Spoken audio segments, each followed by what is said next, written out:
What's her name? Litsa. Lisa? Yeah, Litsa. Litsa. Got it. Well, in case something comes through. She's right here. Can I give you a message? Yeah. This is really funny. Can someone pass me a tissue? Because I'm really like not okay. Okay. She's showing me. This is really funny. She's coming through and she's making me laugh. So she likes how clean your house is. Thank you. Okay. She's like, you can. She's like, you can pick up a broom. She's saying. Does she know me? So what? Do you not pick up a broom?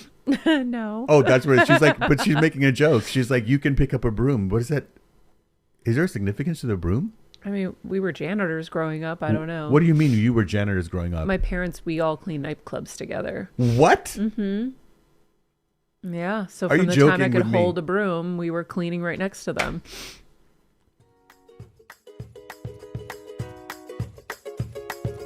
Hello, Hill Squad. Welcome back. Glad to be with you here on this beautiful day. We have a really fun show in store for you. Not just fun, there were some tears. We'll start with our quote of the day, though. Burn if you must, but rise from the dust. That is from Parul Nigam. Burn if you must, but rise from the dust. Yes, we must always rise. Friends, so excited for today's show because it is a new year. And with a new year, we have to start thinking about kind of what's in store for us and what we're going to do with this new year and how we're going to approach it. So today we have Riz Mirza, who is a psychic medium. He's a full trance channeler who shares his gifts with the world. His documented channeling sessions include messages from over 100 guides showcasing the depth and diversity of spiritual guidance available through his work. He's been on the show before here on Heal Squad and shared his gifts. Today we're talking about spiritual birth and spiritual death and surrendering, with a little moment from my mom coming in. We're breaking this up into 2 episodes because we chatted for quite some time. But we're going to start here for today. So I hope you guys enjoy my chat with Riz. I think is going to tell you it's perfect. You know who tells you it's perfect? Even little kids who have been sick and have had cancer will tell you, no, it's fine, it's perfect. And people who are, shark fishing off the coast of some country to eat, or to fish, spearfishing, are going, it's perfect. And everybody's saying it's perfect, it's perfect. Those people who say it's perfect are the ones who have surrendered. And we are so afraid of the word surrender because it sounds like, oh, but then I give up to some force and it's going to kill me. Like, that's what we think. We think it's going to kill us physically. We think it's going to kill us emotionally. We are constantly in this fear of death. And that's why I like to talk about spiritual death, spiritual rebirth.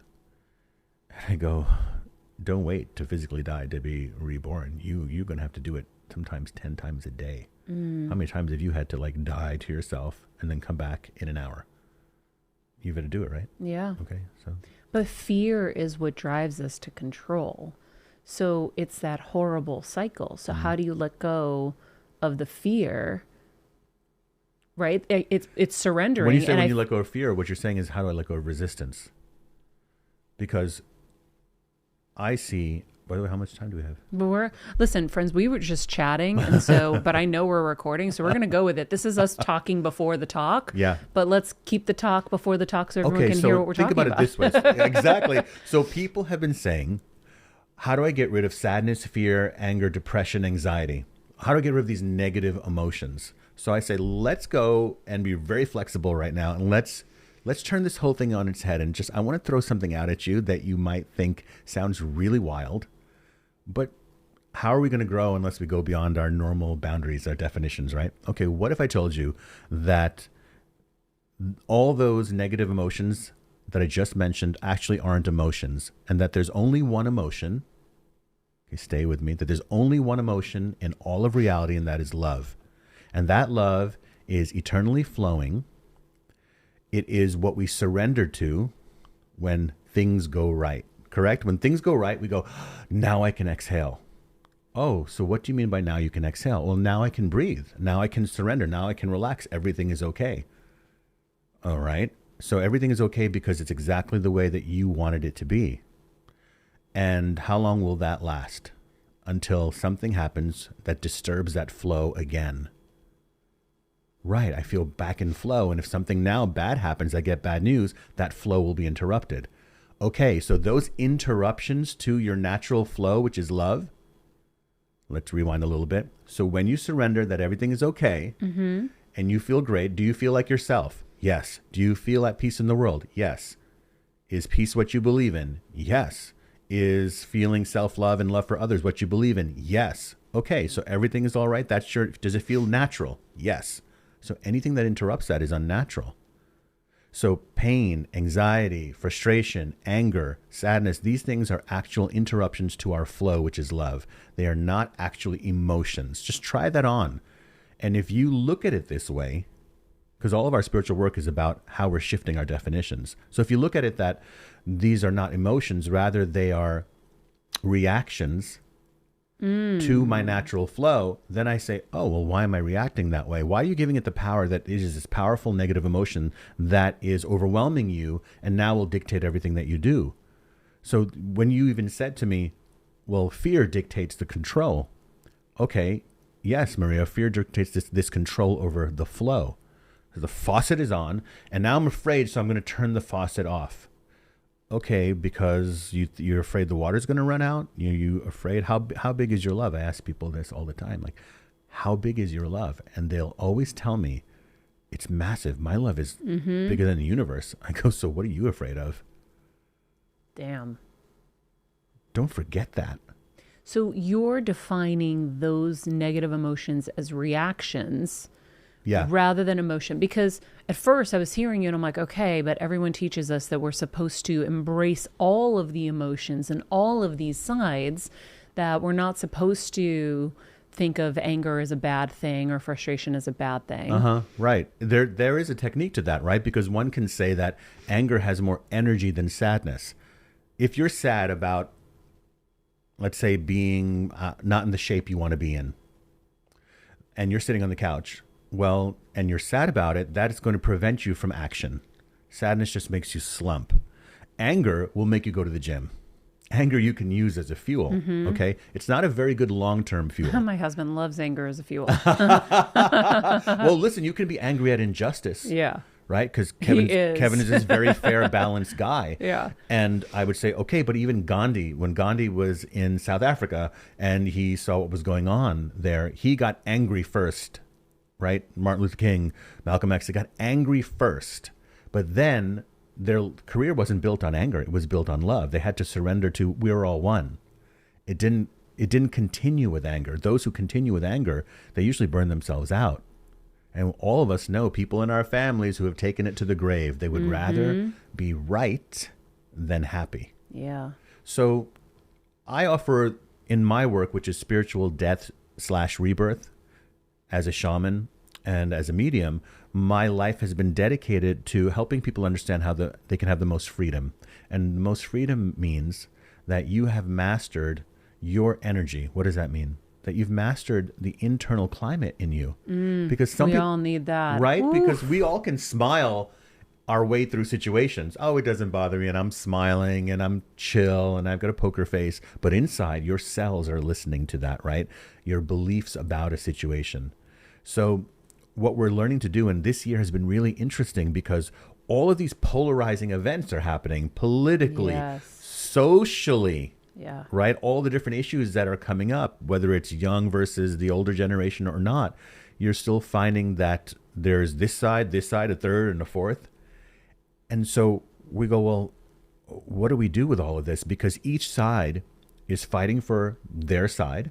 Now, there could be, we're not just talking two sides. There can be 5 sides to a story and a position, right?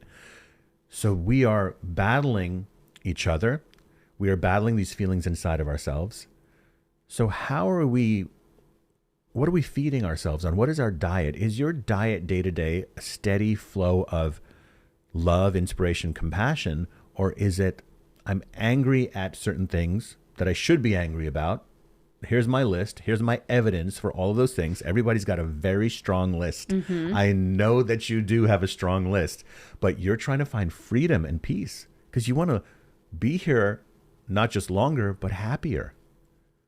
Life is about the love. If it's not about the love, what are we all talking about here? Right and wrong? I mean, it's about the love that you feel day to day. And I think that your personal freedom, your personal mastery is how much love are you allowing yourself to feel at any given moment. Isn't that your personal power? How much love are you allowing yourself to feel? And you go, well, I can't. If I see that thing happening, there's no way I could feel love. Really? But if you understand, if you study why people do things, why do people act out in anger? It's because they're hurt about something. And why are they hurt about something? Well, because they were vulnerable. And why were they vulnerable? Because they're innocent. Oh. And why are they innocent? Well, because they're love. They're born as love. Oh. So at the root of even bad behavior, there's love in there? Yes, of course there is. And you know, when we're in the crib, it's just a ball of love. I know. And it's that funny having a baby happens. right now. Kevin just keeps looking at me and he keeps naming people. Yeah. He's like, wait, that person was like Athena once. Yes. So what happens? So then you say, well, if we are born enlightened, because people ask me, what is this enlightenment that we're talking about? I say, well, you were born enlightened. Let's talk about babies. So babies are flexible in their bodies. You can take a baby's foot, put it behind their neck. They're like a natural yoga master. They are. Their eyes are bright. They almost look like they're looking into dimensions or looking through you sometimes. You could be talking to them and then they drift off. So they're, in a sense, very cosmic. They can learn different languages. If you speak Greek and Kevin speaks Spanish or Italian and someone else around them speaks Chinese, the baby will learn each language. So the baby learns how to walk just by watching us. So the baby's watching us walk around and there's a process happening inside of, I can do that. It's within me. They don't get tired of trying. So think about all these enlightened qualities. They have no racism, no sexism, no classism. This is a genius. Probably the only thing that babies don't know how to do, in a sense, is fend for themselves and think about tomorrow, right? Little kids don't think about tomorrow. Little kids want to eat all the candy today. You have to teach them. By the way, this is going to be very interesting for you when Athena's a certain age. She's not going to know what tomorrow is, and you're going to have to explain this to her. A lot of parents don't go tell other new parents this. She doesn't know what tomorrow is. So the way you have to teach them is you have to say, because the kid will say, when is that thing? And you'll say, it's tomorrow. Yeah. But sometimes they think waking up from a nap means tomorrow also. Yeah. So you have to say, when the sun goes away and then we sleep and then the sun comes out again, that will be tomorrow. And then you have to explain the same thing to them, that the day after tomorrow is when that happens. Then we go to sleep again and the sun comes up again. That will be tomorrow. So, okay, so fine. You're born enlightened. But then why do you keep coming back? If you believe in reincarnation, why do you keep coming back? Well, because there's more. There's choice. There's choice. And there's even more love to learn about, to expand the love consciousness. You see, you have to reprogram and retrain yourself all the time because things have already programmed and trained you since you were born. So I know as a new parent, you want to make sure that you don't program her too much and program her with the good things. Allowing your child to be organic in who it is that they are. But you see, they are going to be organic in who it is that they are, because if she doesn't like what you guys are doing, she's going to rebel. And you know what I mean? Like, what did we do, right? Yeah. We love our parents, but you have to follow your destiny, don't you? It's your destiny. You got to follow it.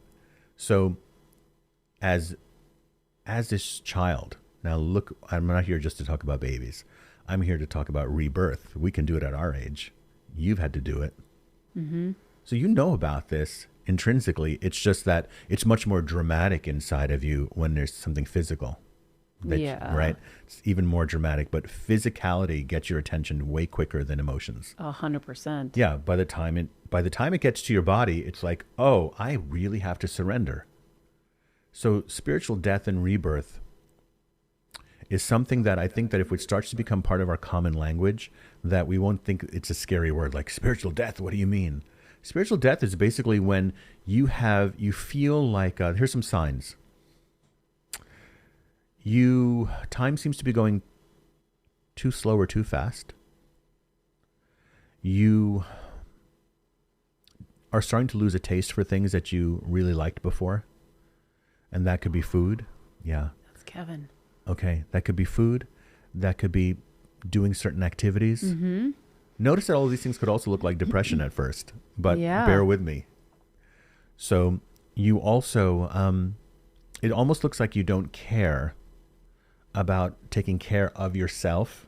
And at the same time, you're very aware of how you want your environment to be. Meaning sometimes you just want to be left alone. Sometimes you never want to be left alone. Even that could be part of this. Why? Because there's a version of you that's dying. And it is a version of you that has all of this programming about who you think you're supposed to be, who you think you should have been by now, and whether you did it right.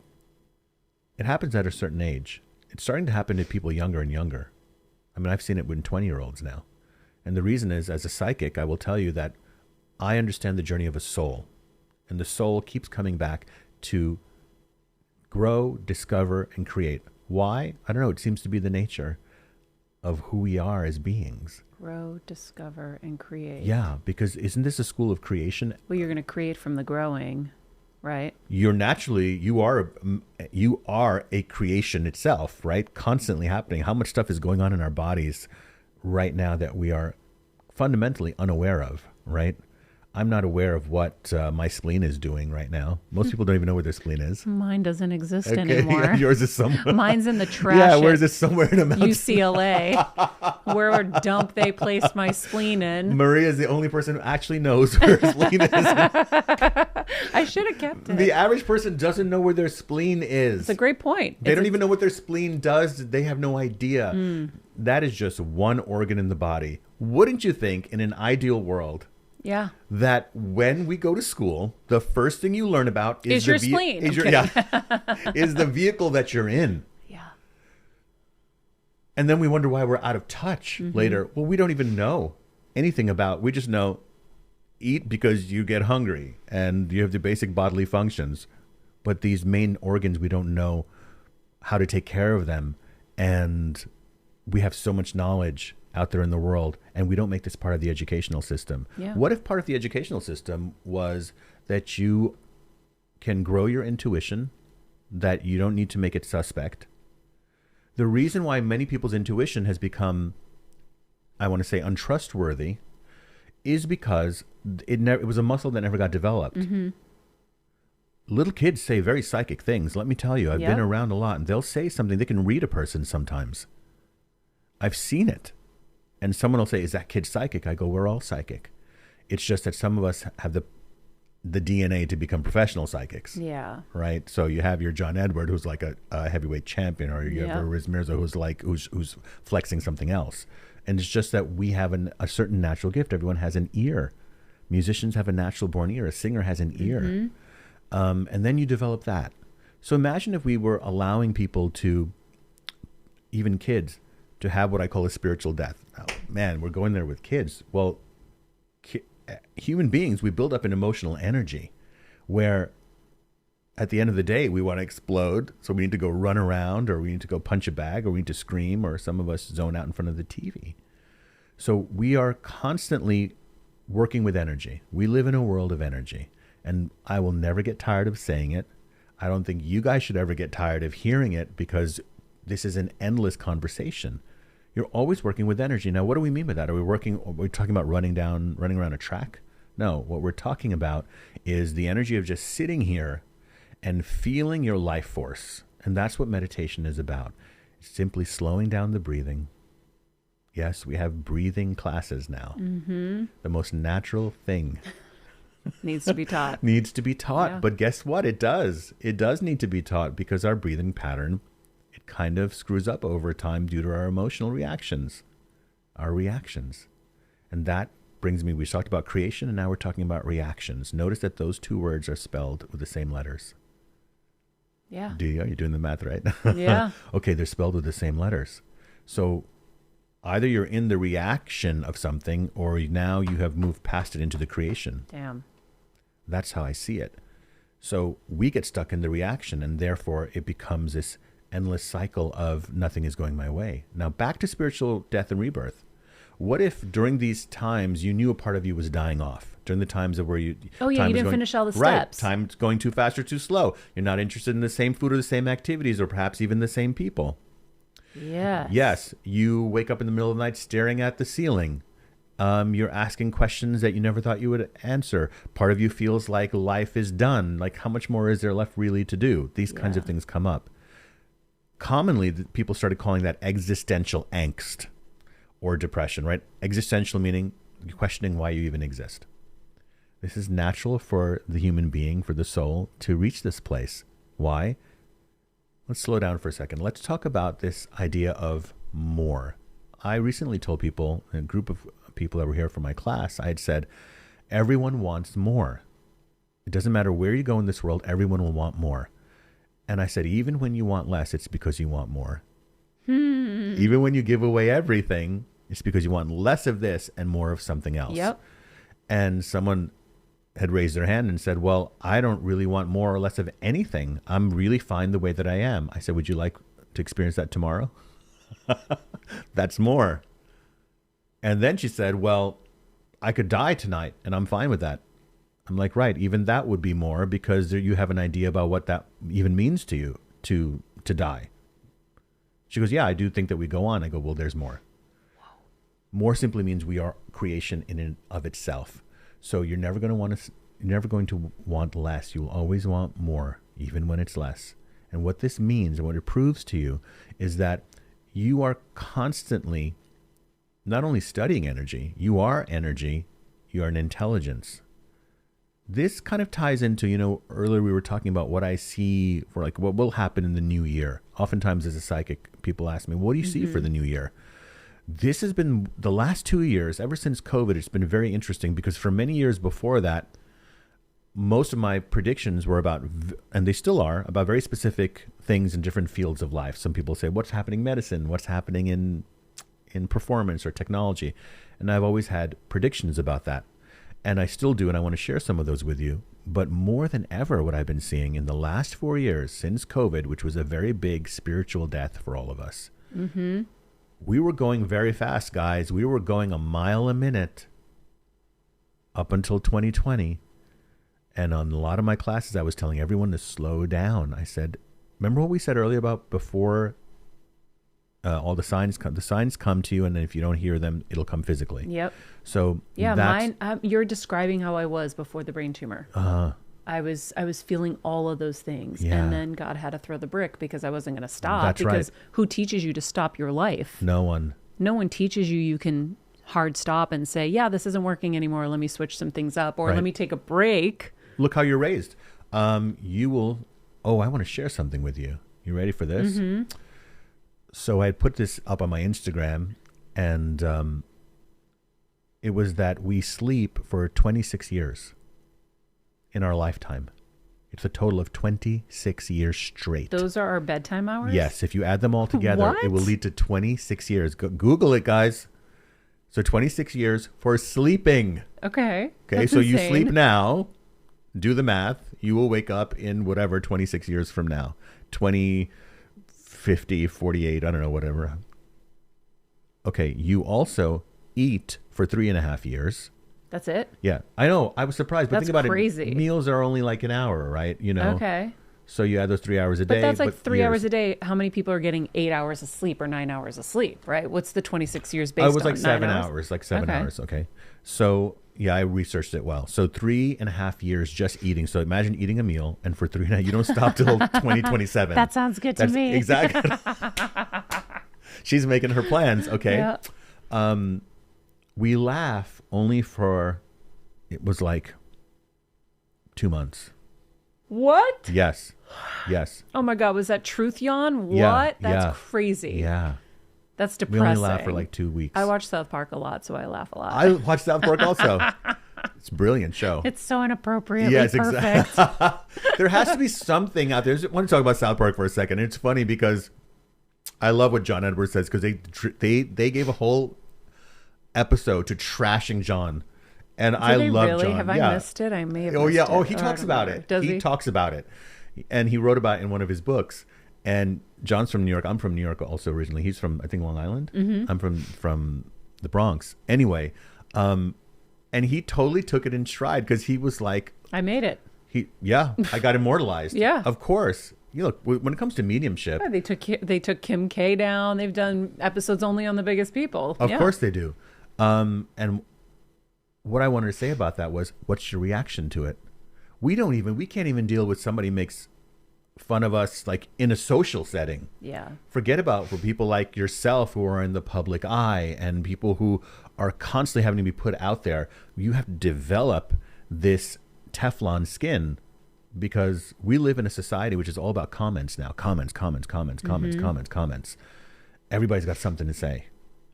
And now I know a lot of people who are even turning their comments off on their social media. Yeah. They don't care about the comments.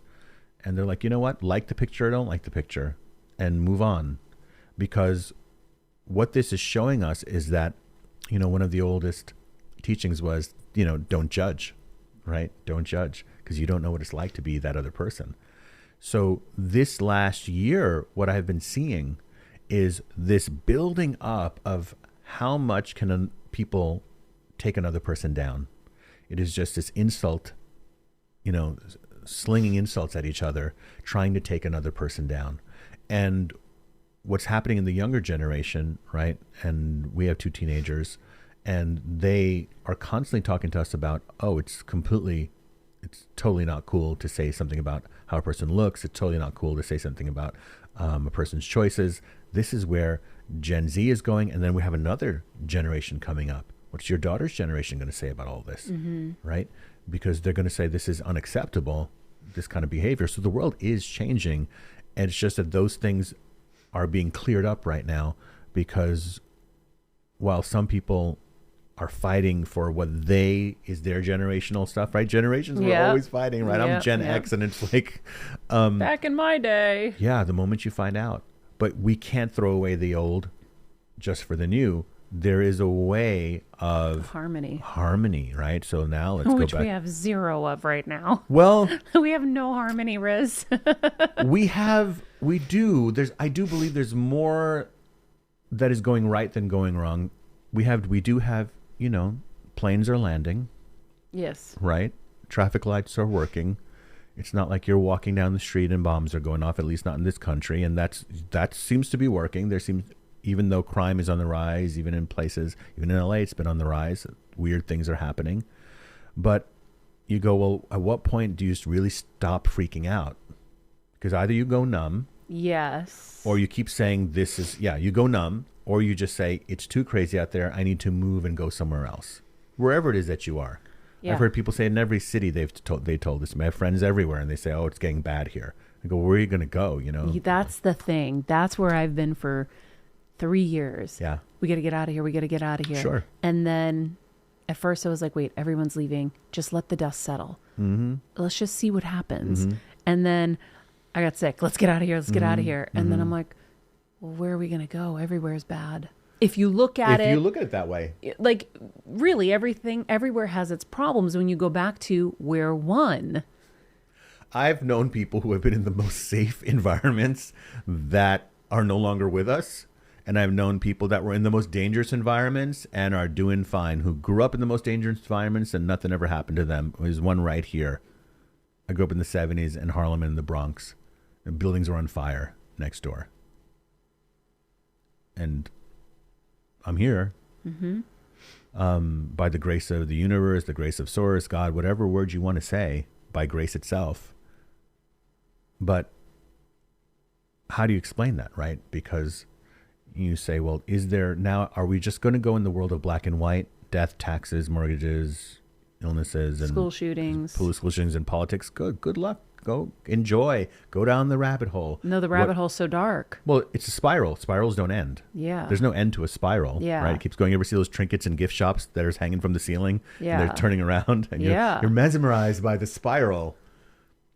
No.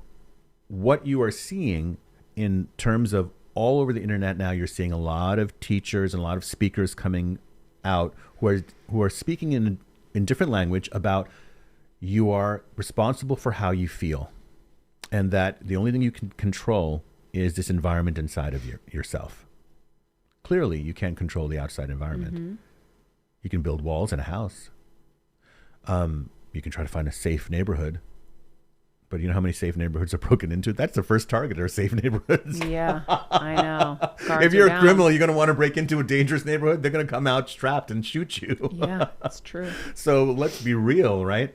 So you are going to experience what you are magnetized to, believe it or not. Frequency. What frequency are you on? There are certain people out there who have survived so much, so many damaging environments to them, right? They've done every drug in the book. They have, like, think about certain musicians who have been around for 50 years. Yeah. Done every substance, been in all sorts of predicaments, how many time zones. Screwed every weird thing you could imagine. Exactly. How much jet lag they've been in. Just think about jet lag. Forget about all of those things which are so wild. Let's just talk about jet lag. I've traveled a lot. You've traveled a lot. Okay, jet lag will knock you out. We're in a microwave capsule with so much Wi-Fi electrocuting us. Yeah. We don't even realize how horrible a plane is for our health. Okay, so let's say now you have these amazing people who are like, look at Mick Jagger. What is he, 80-something years old? Yeah. And all he's done is planes. All he's done is planes. Not only has he done planes, he's had to look good, be polite, dress nice, because anybody could take a picture of him at any time, deal with the staff of lawyers, accountants, managers, people throwing themselves at him. People throwing themselves at him, people trying to use him, people trying to, people who are unhinged. Plus he has friends and family. Plus he has to stay creative. And the man is still on stage dancing and singing like they're going to pay him $50 at the end and he really needs it. Yeah. Okay? Yeah. That's the commitment. That's the passion that he has. And he hasn't keeled over and dropped dead. No, in fact, he's like stretching and doing crunches before his shows. He's an incredible example. Sometimes we're like, oh my God, the jet lag. It's what you focus on, you'll feel. Yes. Now we get back to spirit. Let's just go to spirit. What muddies our spirit? Because I feel like mine is Windex clean, and then all of a sudden there's dust and dirt. Like right now, I'm starting to focus on, scary things and being like, oh gosh, what if something happens to my health? What if someone climbs over that gate right now? What if? And I'm like, wait, why am I here again? Okay. But I know it's not just me. All right. Well, what if we want to say what if? Yeah. What if you found out who's the person you trust the most on the other side who's passed away? My mom. Okay. So let's say your mom shows up at the foot of your bed. I can't even think about it. I'm going to lose it. Okay. Lose it, man. What? People out there, you've all lost somebody. This is fine. It's beautiful. I lost both my parents and I've lost everyone in my family except for one person. I feel you. What's her name? Lisa. Lisa? Yeah, Lisa. Lisa. Got it. Well, in case something comes through. She's right here. Can I give you a message? Yeah. This is really funny. Can someone pass me a tissue? Because I'm really not okay. Okay. She's showing me. This is really funny. She's coming through and she's making me laugh. So she likes how clean your house is. Thank you. Okay. She's like, you can. She's like, you can pick up a broom. She's saying. Does she know me? So what? Do you not pick up a broom? No. Oh, that's what she's like. But she's making a joke. She's like, you can pick up a broom. What is that? Is there a significance to the broom? I mean, we were janitors growing up. I don't know. What do you mean you were janitors growing up? My parents, we all cleaned nightclubs together. What? Mm-hmm. Yeah. So Are from you the time I joking could with hold me? a broom, we were cleaning right next to them. Give me a moment also. And is Dad still here? Yeah, he's here. So, I'm asking about, the first thing I mentally ask is about, because of course the baby, this would be her granddaughter.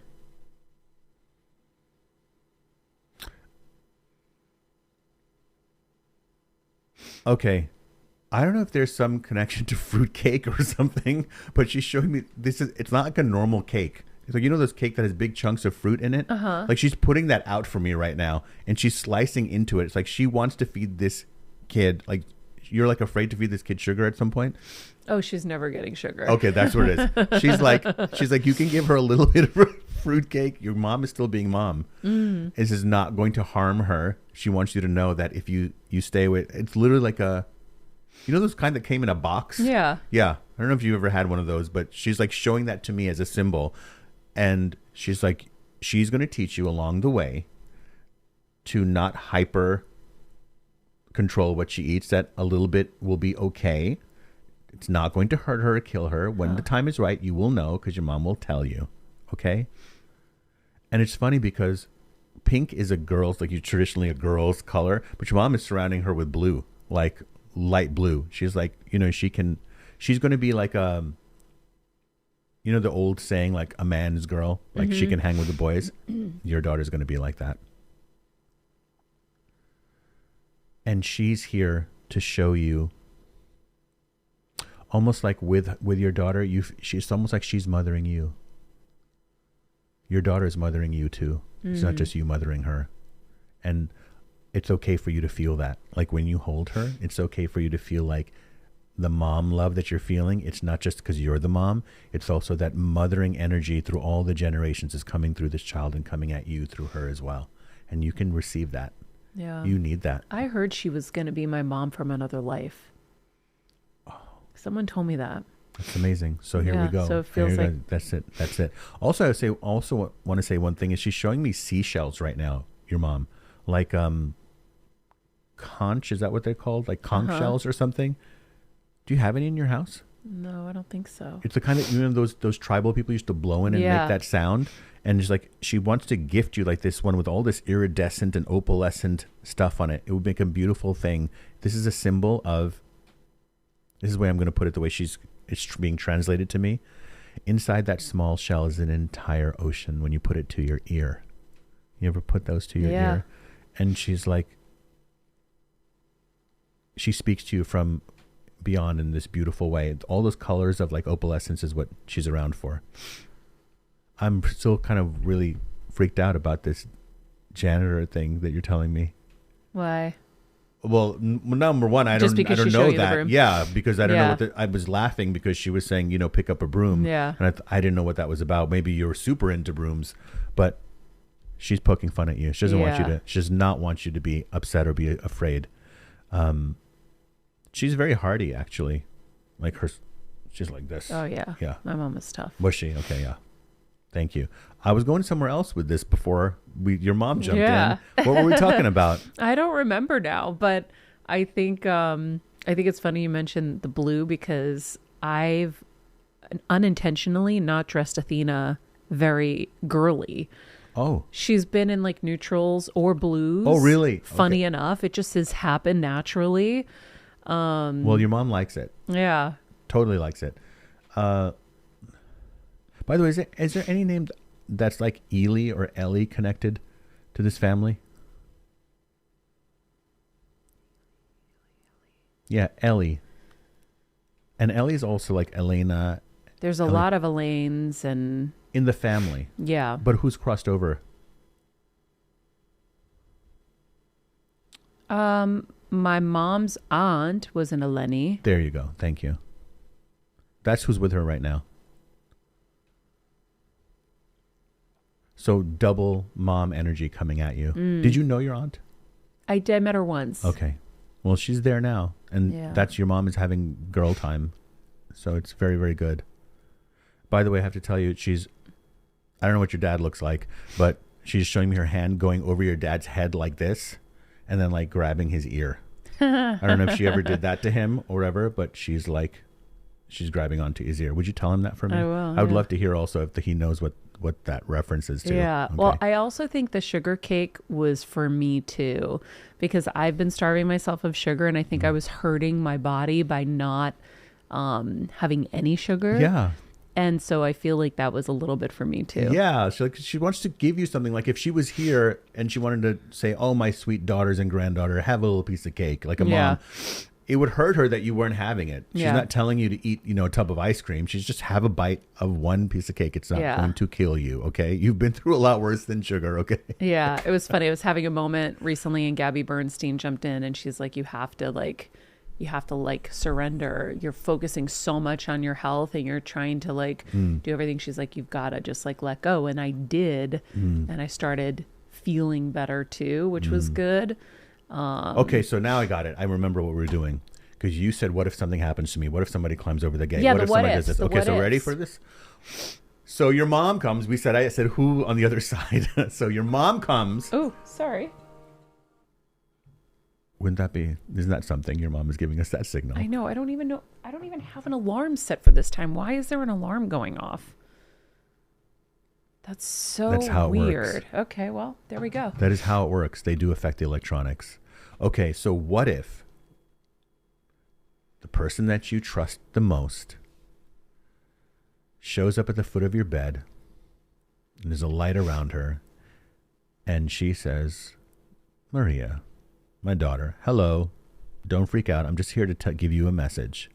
Everything that you're doing, all of it, you have double the capacity for.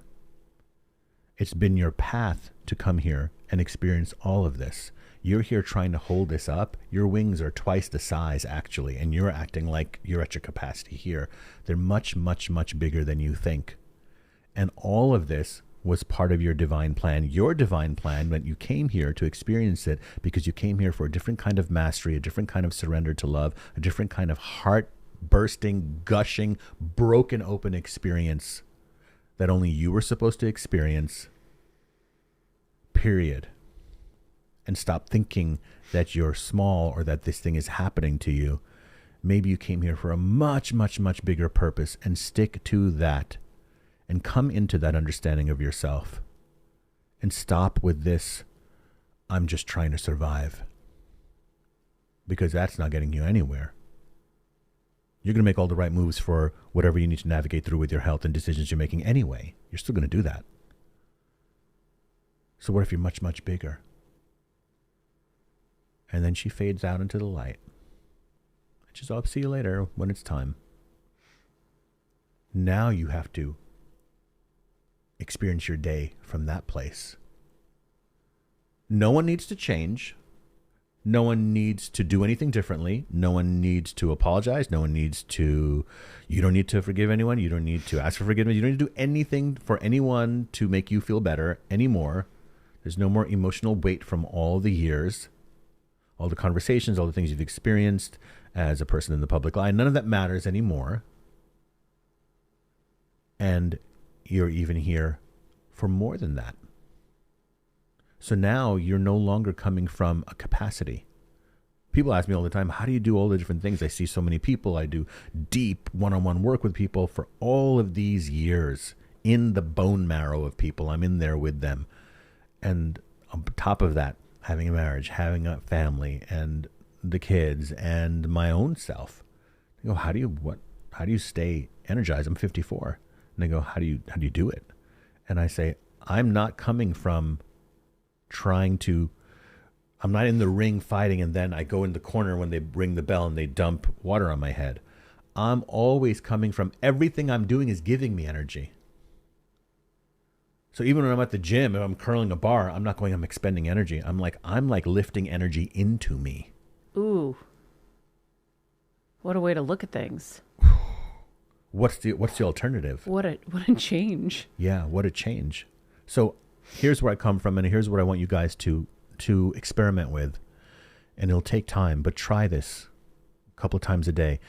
Try to remind yourself that you are never and have never been in the wrong place at the wrong time. It has never happened, and it never will happen. You're always exactly where you're supposed to be. Don't ever make it wrong.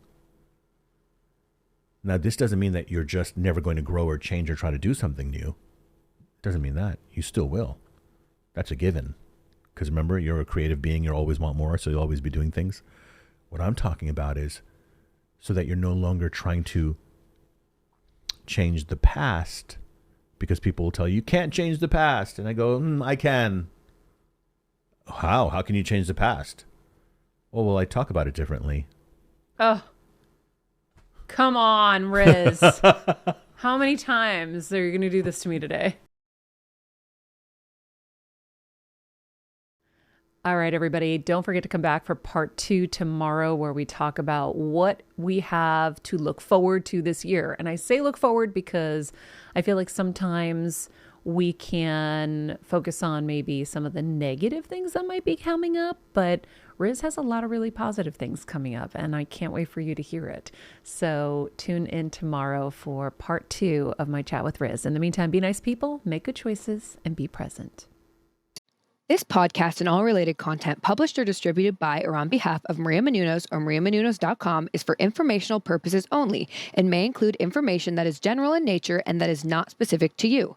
Any information or opinions expressed or contained herein are not intended to serve as or replace medical advice, nor to diagnose, prescribe, or treat any disease, condition, illness, or injury, and you should consult the healthcare professional of your choice regarding all matters concerning your health, including before beginning any exercise, weight loss, or healthcare program. If you have or suspect you may have a healthcare emergency, please contact a qualified healthcare professional for treatment. Any information or opinions provided by a guest expert or host featured within website or on company's podcast are their own, not those of Maria Menounos or the company.